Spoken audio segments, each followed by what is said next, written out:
চেতনার রঙে পান্না হলো সবুজ, চুনি উঠল রাঙা হয়ে। আমি চোখ মেললুম আকাশে, জ্বলে উঠল আলো পূবে পশ্চিমে।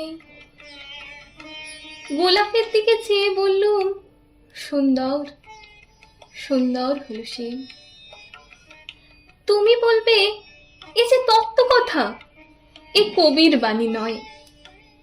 আমি বলবো, এ সত্য, তাই এ কাব্য।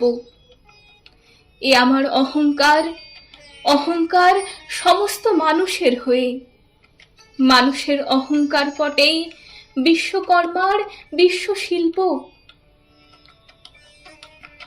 তত্ত্বজ্ঞানী জপ করছেন নিঃশ্বাসে প্রশ্বাসে, না না না, না পান্না, না চুনি, না আলো, না গোলাপ, না আমি, না তুমি।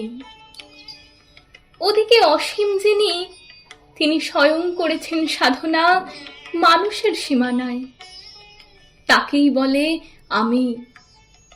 সেই আমির গহনে আলো অন্ধকারের ঘটল সঙ্গম, দেখা দিল রূপ, জেগে উঠল রস, না কখন ফুটে উঠে হলো হাঁ।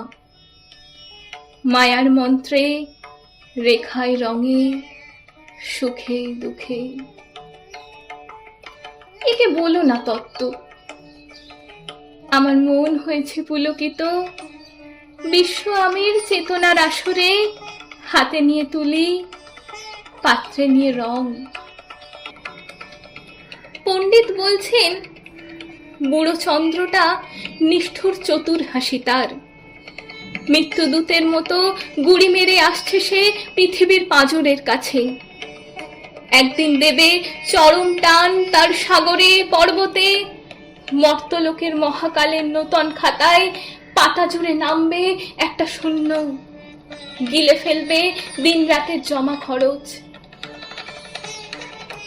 মানুষের কীর্তি হারাবে অমরতার ভান, তার ইতিহাসে লেপে দেবে অনন্ত রাত্রির কালি।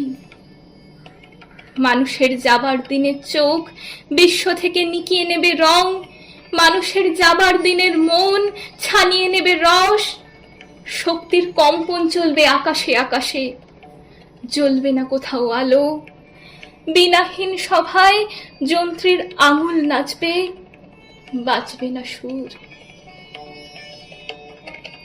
সেদিন কবিত্বহীন বিধাতা একা রবেন বসে, নীলিমাহীন আকাশে ব্যক্তিত্বহারা অস্তিত্বের গণিত তত্ত্ব নিয়ে।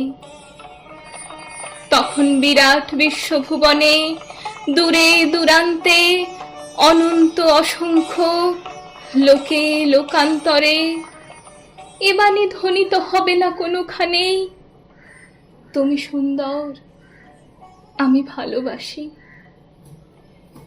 বিধাতা কি আবার বসবেন সাধনা করতে?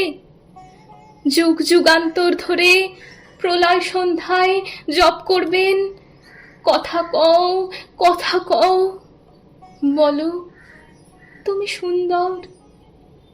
বলবেন, বলো আমি ভালোবাসি।